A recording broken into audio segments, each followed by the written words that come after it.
Senhor, meu Salvador. A sombra da noite se aproxima, e nela o tentador já vai chegar. Não me deixe só no caminho. Ajuda-me até chegar. Fica, Senhor, já se faz tarde. Tens meu coração para pousar. Faz em mim morada permanente. Fica, Senhor, meu Salvador. Fica, Senhor, já se faz tarde. Tens meu coração para pousar. Faz em mim morada permanente. Fica, Senhor, meu Salvador.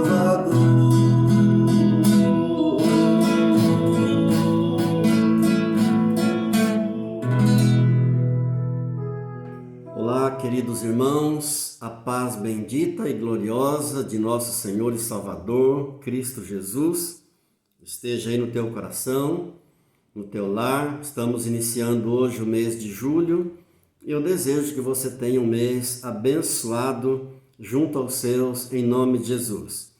Nós vamos meditar hoje em 7 versículos do livro do profeta Isaías, no capítulo 53, do verso 2 ao verso 7, e o versículo 10 na parte A, que é um texto maravilhoso. Só de ouvir essa palavra, ela já enche o nosso coração.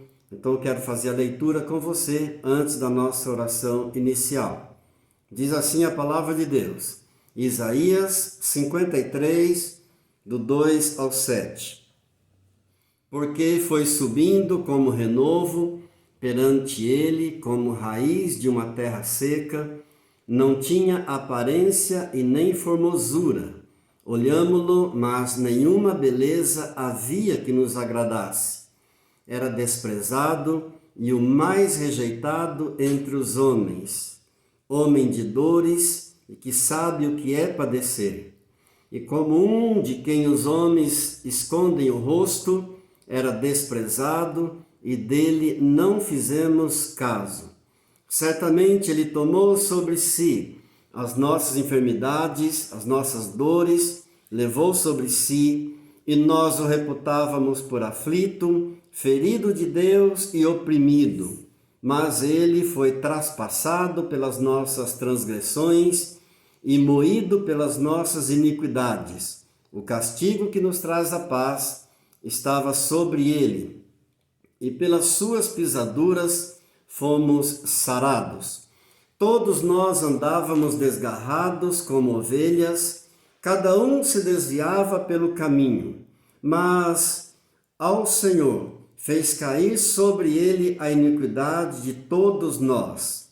Mas o Senhor fez cair sobre ele toda a iniquidade de nós todos. Ele foi oprimido e humilhado, mas não abriu a boca. Como cordeiro foi levado ao matadouro, e como ovelha muda perante os seus tosqueadores, ele não abriu a boca. E agora vou para o verso 10, parte A, que diz: Todavia, ao Senhor agradou moê-lo, fazendo-o enfermar. Vamos orar. Querido Deus, querido Pai, Tu sabes como eu me sinto fraco, pecador, indigno da Tua presença. Mas peço, Senhor, nesta hora a Tua graça, a Tua bênção, a Tua força, o Teu perdão, a Tua misericórdia, para ministrar a tua palavra aos meus irmãos. Deus, enche-nos com teu Espírito Santo. Enche-nos de novas revelações dos céus. Que possamos ser transformados mais e mais por tua doce palavra, que nos cura, que nos alimenta, que nos fortalece, que nos abençoa. Em nome de Jesus. Amém. Quero chamar sua atenção para o último versículo que nós lemos, o verso 10, na parte A, que diz que agradou ao Senhor moê-lo. Agradou ao Pai fazer moer o seu Filho amado na cruz do Calvário. Agradou ao Pai de amor e de bondade moer o seu Filho. Está dizendo que o Deus amoroso, o Deus todo-poderoso, teve prazer em moer o seu Filho. O Deus de amor precisou executar a sua justiça na cruz do Calvário, porque Ele é justo e Ele não pode negar-se a si mesmo. Porque o Pai se agradou em moer o Filho, porque toda a maldição de toda a humanidade, naquele momento, estava sobre Jesus. Ele se fez maldito por mim e por você, por causa do meu pecado e do seu pecado. Por isso, hoje, toda e qualquer pessoa que se achega a Jesus fica livre de toda a maldição, de toda a condenação. Louvado seja Deus! Queridos, não foi brincadeira o que aconteceu com o Senhor Jesus na cruz do Calvário. Toda a ira de Deus, o Pai, pesava sobre ele naquele momento. Ele sofreu toda a ira de Deus em seu lugar e em meu lugar, para pagar o preço da culpa do nosso pecado. Diga graças a Deus. Ele disse: Pai, está consumado. Ou seja, ele pagou por completo. A obra foi única, foi perfeita e foi para sempre. Pai, está consumado. Está pago por completo. Louvado seja Deus! Um pregador disse que certa vez estava pregando sobre esse texto numa igreja e um jovem se levantou e disse: eu acho um absurdo o que o senhor está dizendo. É um absurdo. Como pode um homem, por sofrer algumas horas numa cruz, pagar por completo todo o pecado da humanidade toda? Como pode um único homem, por ter sofrido algumas horas, encobrir, pagar uma multidão de pecados e livrar uma multidão de pessoas da eternidade no inferno? E o pregador então disse: jovem, muito obrigado por sua pergunta. Grato por essa pergunta. Devo dizer a você que aquele homem único, por ter sofrido poucas horas na cruz, como você está dizendo, aquele homem valia muito mais do que todos os homens de toda a humanidade juntos.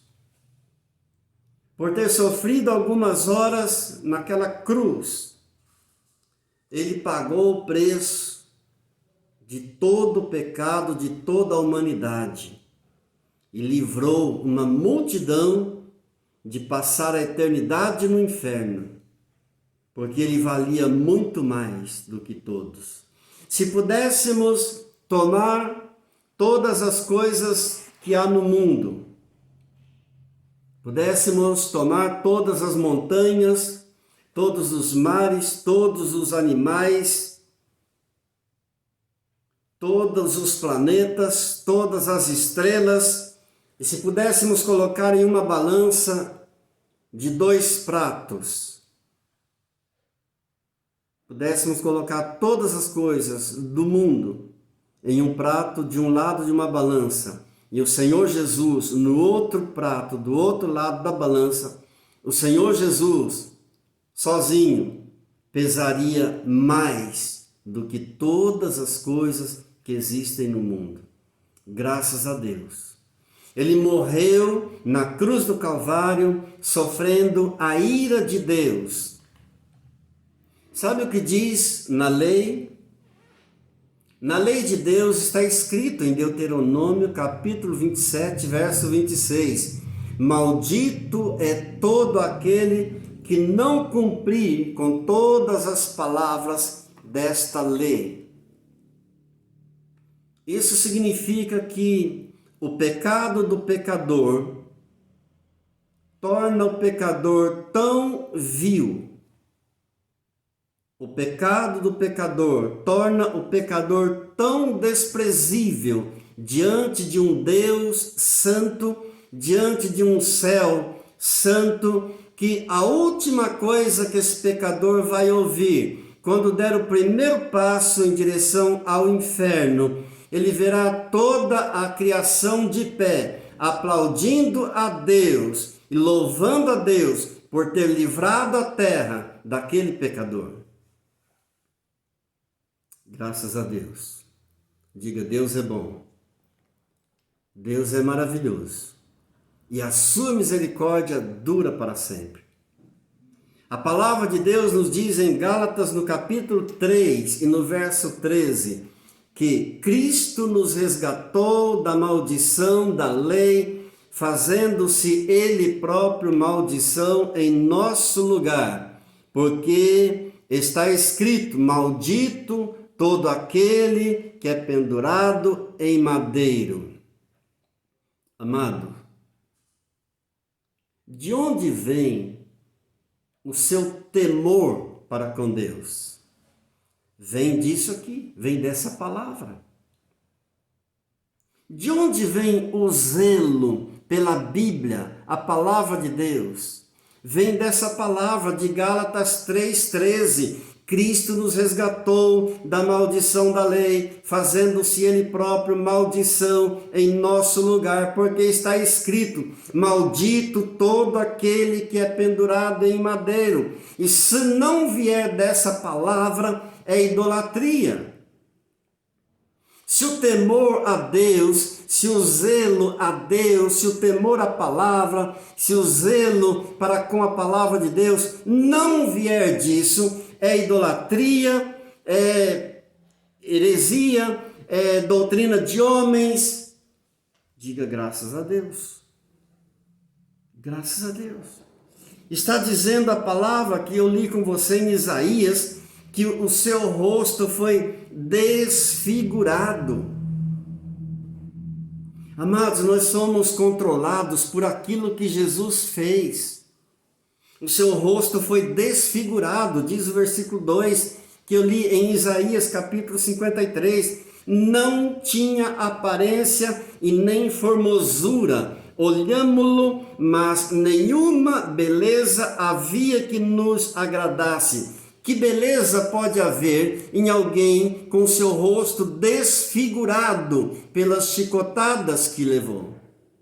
Nenhuma beleza havia. Quanta gente vive infeliz, insatisfeita com o seu corpo. Muitas vezes por causa de alguma coisinha, ou porque é um pouquinho cheinho, ou porque tem um corpo um pouquinho mais magrinho, e a pessoa se olha no espelho e vive infeliz, cheia de ingratidão para com Deus, com o corpo que recebeu de Deus. Certamente nunca leu essa palavra, ou se leu, leu apenas de relance. Jesus teve o seu rosto desfigurado. As pessoas olhavam para ele e viravam o rosto. Não havia nenhuma beleza nele, por causa do meu pecado e por causa do seu pecado. Morreu suportando toda a ira de Deus. Morreu, foi sepultado e ressuscitou. O Pai o ressuscitou, o Espírito ressuscitou Jesus. A ressurreição estava nele, o poder da ressurreição estava nele. Ele ressuscitou o filho da viúva de Naim, ele ressuscitou a filha de Jairo, ele ressuscitou Lázaro. E quantos mais ele ressuscitou, porque o poder da ressurreição estava nele. Diga louvado seja Deus. Aleluia. A Bíblia diz em Romanos, no capítulo 1, no verso 4, e ele foi designado Filho de Deus com poder, segundo o Espírito de Santidade, pela ressurreição dos mortos, a saber, Jesus Cristo, nosso Senhor. Ou seja, por sua ressurreição dos mortos, o Pai declarou publicamente que Jesus Cristo era seu Filho. Pela ressurreição dos mortos, o Pai declarou, o Pai determinou, ele foi determinado Filho de Deus, ele foi nomeado Filho de Deus. O que é que significa a ressurreição? A ressurreição de Jesus, escrito no Salmo de número 2, no verso 6 e no verso 7, diz assim: Eu, porém, constituí o meu rei sobre o meu santo monte Sião, proclamarei o decreto do Senhor. Tu és meu filho, eu hoje te gerei. Aleluia! Pela ressurreição dos mortos, ele foi declarado Filho de Deus, com todo o poder, Rei. Verso 2 do Salmo, verso 6 do Salmo 2 e o verso 7 do Salmo 2, fala de Rei, Governador, Senhor, Filho de Deus. Ele veio para os pecadores e ele voltará para os justos, para aqueles que se voltarem para ele e reconhecerem que ele é o Rei dos Reis, o Senhor dos Senhores, o Governador do universo, o Filho de Deus, o qual tem o poder de ressurgir dos mortos. Aleluia! Romanos, capítulo 4, no verso 25, diz: o qual foi entregue por causa das nossas transgressões e ressuscitou por causa da nossa justificação. Glória a Deus. Eu quero pensar um pouco mais com você sobre a morte e a ressurreição de Jesus. Pensa comigo, a morte e a ressurreição de Jesus, ela tem dois aspectos na obra da salvação. Primeira parte, a morte do Senhor Jesus levou sobre si a culpa da lei, que era sua e que era minha. A nossa culpa da lei, ele levou na morte. E a segunda parte, a ressurreição, ele confirmou que aquela morte que ele realizou na cruz do Calvário foi uma oferta suficiente pelos nossos pecados. Aquela morte na cruz do Calvário foi uma oferta eficaz contra os nossos pecados. Aleluia! Queridos, tudo que passar disso é idolatria. Tudo que passar disso é doutrina humana. Porque aqui está o cerne do Evangelho, o qual foi entregue por causa das nossas transgressões e ressuscitou por causa da nossa justificação. Glória a Deus! A ressurreição prova que o seu sacrifício foi aceito. A sua ressurreição prova que ele é o Salvador. A sua ressurreição prova que há uma saída. A sua ressurreição prova que há uma resposta. A sua ressurreição prova que há um bálsamo. Você não está jogado ao léu por aí. Tem uma saída, tem uma solução, tem uma resposta. O Evangelho de Mateus, no capítulo 8, e também no Evangelho de Marcos, no capítulo 4, e também em Lucas, no capítulo 8, há um milagre, há um relato de um milagre maravilhoso, muito conhecido de todos nós. O Senhor Jesus estava no barco com os discípulos, ele estava dormindo no barco e de repente o mar fica revolto e o barco começa a naufragar e os discípulos entram em desespero e eles clamam a Jesus, eles acordam o Senhor Jesus. E o Senhor Jesus então libera uma palavra. O mar cessou, o vento cessou, e os discípulos então admirados perguntavam uns para os outros: quem é esse que até o mar e o vento obedecem? Por uma palavra que o Senhor Jesus liberou. Mas lá na cruz do Calvário, o Senhor Jesus estava mergulhado no mar da ira de Deus. E ele não abriu a boca, não disse uma palavra. Louvado seja Deus. Isaías, que nós lemos no verso 7, está escrito: ele foi oprimido e humilhado, mas não abriu a boca. Como cordeiro foi levado ao matadouro, e como ovelha muda perante os seus tosqueadores, ele não abriu a boca. Graças a Deus. Louvado seja Deus. O que é que nós precisamos dizer ao pecador? É preciso se arrepender, é preciso deixar o pecado.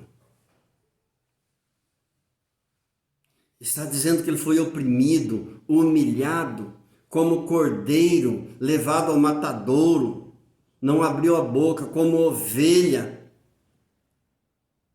Uma ovelha muda não abriu a boca.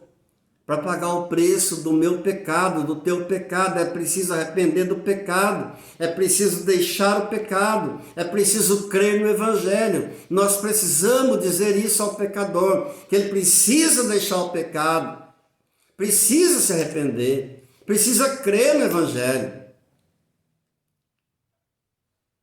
Nós tratamos a questão do pecado com muita superficialidade. Normalmente o pecador entra numa igreja, ouve um apelo, o ministrante, o ministro, convida o pecador a vir à frente, pede para ele repetir a oração do pecador e aceitar Jesus, e essa pessoa já é declarada salva, muitas vezes sem nenhum sinal de arrependimento. Mas não era assim no início. João Batista dizia aos fariseus: raça de víboras, arrependei-vos. O Senhor Jesus, igualmente, usou essa mesma palavra aos fariseus pecadores, raça de víboras. João Batista dizia para eles: produzam frutos de arrependimento. É preciso arrepender dos pecados. O apóstolo Pedro, na sua primeira pregação, logo após o Pentecostes, quando toda a multidão, ouvindo a palavra de Deus, foram compungidos e perguntaram a Pedro e aos demais apóstolos: irmãos, que faremos agora? Pedro então disse para eles: arrependei-vos e cada um de vós seja batizado em nome de Jesus Cristo para a remissão dos vossos pecados e recebereis o dom do Espírito Santo. Qual é o dom? O dom do perdão do pecado. O dom da habitação do Espírito Santo de Deus no coração de cada um. Precisamos dizer a verdade, aquilo que a palavra de Deus diz, aquilo que a Bíblia diz. Não podemos amenizar o pecado, não podemos brincar com o pecado. É preciso arrepender, é preciso deixar, é preciso crer no Evangelho. Diga graças a Deus. Assim é a conversão verdadeira.